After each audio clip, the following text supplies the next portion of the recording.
sorpresas, con novedades y de lo que puede pasar con la elección con la economía en los próximos días y con Juan Carlos de Pablo. Así que lo tenemos acá, cosa que le agradezco especialmente que haya venido. También está Eduardo Fidanza, con él vamos a hablar de cómo quedó la situación política a partir del domingo y cómo ve él la perspectiva con respecto de octubre, a partir de lo que pasó el domingo.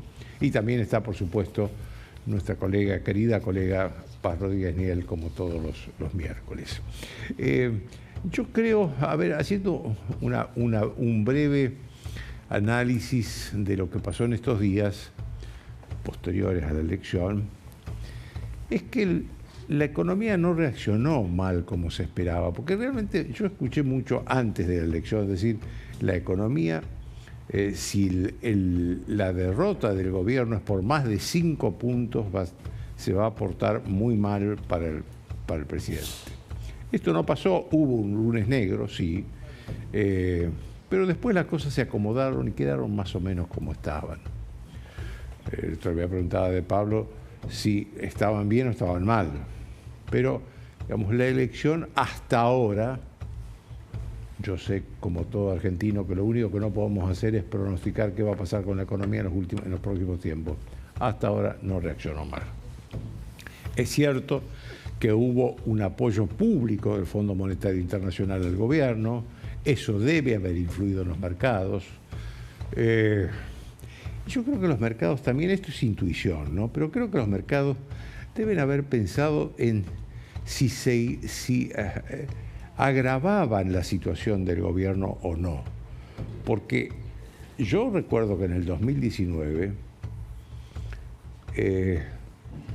cuando Macri pierde no la elección, pierde la primaria de agosto del 2019, al otro día fue un desastre y Macri no pudo manejar nunca más la economía argentina. ¿Y qué tuvieron al final? El gobierno de Alberto Fernández y Cristina Kirchner. Así que creo que algo de eso puede haber influido en los mercados también, creo. Faltan de todos modos las elecciones del 26 de octubre, que son las elecciones realmente nacionales. Todo lo que hemos vivido hasta ahora, provincia de Buenos Aires, Santa Fe, Chaco, entre otras provincias que se hicieron elecciones, fueron elecciones de legisladores provinciales. El 26 de octubre, dentro de 45 días, en todo el país va a haber elecciones nacionales, todos vamos a votar, inclusive los de la capital, que ya votamos para legisladores locales, vamos a tener que votar, porque ese día se eligen los senadores y diputados nacionales. Por supuesto que yo no estoy desmereciendo lo que pasó en la provincia de Buenos Aires. Siempre todo lo que pasa en la provincia de Buenos Aires importa, por su dimensión geográfica, por la cantidad de habitantes que tiene. Casi el 40% del electorado nacional vive en la provincia de Buenos Aires. Por la diversidad social que tiene, hay gente rica y están los núcleos más grandes de pobreza. La diversidad productiva que tiene. Hay industria, hay campo. Todo eso hace de la provincia de Buenos Aires un elemento único, un sector único del país. El 26 de octubre, en esas elecciones nacionales, ahí sí importa todo el país, porque ahí sí se va a modificar o no la relación de fuerzas en el Congreso. Ya sabemos que el presidente Milei está muy mal en el Congreso. Teóricamente controla el 15% de la Cámara de Diputados y el 10% del Senado. ¿Por qué digo teóricamente? Porque uno de los espectáculos de los últimos tiempos era precisamente ver cómo se enfrentaban en la Cámara de Diputados, sobre todo los libertarios. Todos los otros bloques de la oposición miraban qué pasaba con los libertarios, se peleaban entre ellos. Así que eso de que controla el 15% tampoco es cierto. Ahora, yo creo que si el presidente quiere cambiar, o el gobierno quiere cambiar la suerte electoral, tiene que haber cambios importantes, tiene que funcionar de otra manera. Una de las cosas que tiene que terminar es la soberbia. Y digo la soberbia de todo, la soberbia del presidente, que parece que es congénita, pero también la soberbia del ministro de Economía. Eso, comprar campeón, si cree que el dólar está barato, lo dejó sin dólares en el Banco Central. Es decir, los ministros de Economía en este país son célebres por sus frases célebres que terminan obstaculizando toda la economía. La soberbia es mala consejera porque además, yo digo, ¿qué ha hecho la dirigencia política argentina? Incluyo ya al gobierno del presidente Milei y a sus funcionarios, porque llevan 2 años, casi 2 años en el gobierno. ¿Qué han hecho para ser soberbios si este país está lleno de problemas que nadie resolvió? Nadie resolvió. ¿El presidente Milei eliminó el déficit? Sí. ¿Es un mérito? Es un mérito. Es un mérito. Porque fundamentalmente hubo despilfarro de los recursos públicos durante décadas, de todos los gobiernos, de todos los gobiernos. Pero no es razón para la soberbia, porque esa eliminación del déficit significa que hay muchos sectores de la sociedad, los jubilados, los primeros de ellos, que están sufriendo. Significa que hay sectores de la sociedad que han perdido calidad de vida. Por ejemplo, no se hacen obras públicas, no se reparan las rutas que están destruidas nacionales, que están destruidas en el interior del país, y que los que vivimos en la capital no sabemos la importancia que eso tiene. Es muy importante para la gente del interior que las rutas nacionales funcionen, porque se mueven con las rutas nacionales todo el tiempo y están destruidas, no pueden casi circular.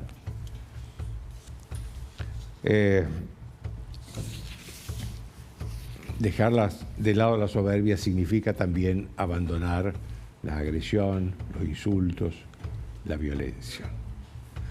Yo varias veces dije acá, la violencia de las palabras termina en la violencia de los hechos. Y esto parecía que yo estaba teorizando. Eso ya se concretó en esta campaña electoral. El presidente no pudo hacer un acto en La Matanza por las pedradas que recibió y la custodia tuvo que evacuarlo de ahí. Primera vez que pasa que un presidente de la nación no puede ir a un distrito gobernado por otro partido a hacer campaña electoral. El clima de violencia, que ya lo teníamos con el kirchnerismo, de violencia verbal, también Milei le agregó la suya, termina en los hechos violentos. Y después está el otro problema. Miren, Guillermo Oliveto, que es uno de los más respetados analistas de consumo, dice que el 70% de la sociedad argentina, para el 70% de la sociedad argentina, el mes se termina el día 20, porque no tienen plata para llegar a fin de mes. Es mucho el porcentaje de la sociedad argentina y son muchos los días que le queda y que no pueden llegar a fin de mes. Es lo que Guillermo Franco llamó la macroeconomía, que tiene que pasar a la microeconomía. Hoy, el nuevo ministro del Interior, Lisandro Catalán, habló de eso con Luis Majul. A ver, veámoslo. La presencia del ministro de Economía es un compromiso también del gobierno nacional, diciendo las conversaciones que llevemos adelante con los gobernadores, escuchando sus reclamos y respondiendo a los reclamos que podamos dar respuesta. Ahora, no hay posibilidad de desarrollo económico y de desarrollo que le llegue al ciudadano el bienestar económico si no hay una macroeconomía ordenada. Ese trabajo se hizo, ahora, digamos, empieza una segunda etapa. El presidente, como te decía recién, evalúa que es necesario reforzar los diálogos políticos con una mirada también federal, y en eso estamos. Bien, creo que la microeconomía, que es la que llega todos los días al bolsillo de la gente, tiene que arreglarse. Es necesario que para que la microeconomía funcione bien, que la macroeconomía ande bien. Bueno, se está arreglando la macroeconomía, ahora tiene que pasar a la microeconomía. Espero que el profesor de Pablo después no me aplace, me ponga un 0. Varios analistas de opinión pública, esto voy a hablar bien con Fidanza después, con Eduardo Fidanza, hablan también de la influencia que tuvo en el resultado electoral el caso del ex director de la Agencia Nacional de Discapacidad, Diego Españolo, y su audio denunciando, y digo ya de él porque hasta ahora ya han pasado como 20 días, no lo desmintió nunca, denunciando que hay corrupción en el caso de él, denunciaba con su agencia de discapacidad, con la compra de medicamentos. Es decir, que los dueños de una droguería le pagaban sobornos a los funcionarios para venderle medicamentos para discapacitados. ¿Ustedes se dan cuenta de lo que estamos hablando? Cobraban soborno para comprar medicamentos para... No sé si es cierto, la justicia está investigando, pero el gobierno tendría que hacer algo más que lo que hizo. Tendría que hacer su propia investigación, crear reglamentos de transparencia. Lo único que hizo hasta ahora fue echarlo a Españolo, que es el que denunció el supuesto soborno. Tiene que hacer algo más, porque el presidente llegó a la presidencia prometiendo que iba a terminar definitivamente con la corrupción en el Estado. Y creo, sinceramente, que el presidente debería refrescar el gabinete.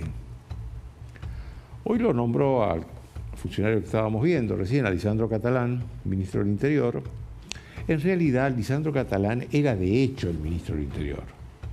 Era el segundo de Guillermo Franco. Cuando Guillermo Franco era ministro del Interior, Guillermo Franco fue ascendido a jefe de gabinete y ahí quedó a cargo del Ministerio del Interior Lisandro Catalán. Creó una mesa política. No agregó uno que no haya estado antes como asesor político del presidente. Todos los que están en esa mesa política eran asesores políticos del presidente.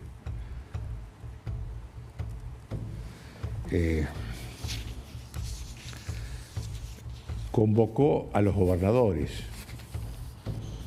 el mismo día que anuncia que va a vetar varias leyes, entre ellos la del financiamiento universitario. El día anterior, me recordaba recién Mario Negri en un WhatsApp, el día anterior al Día del Maestro.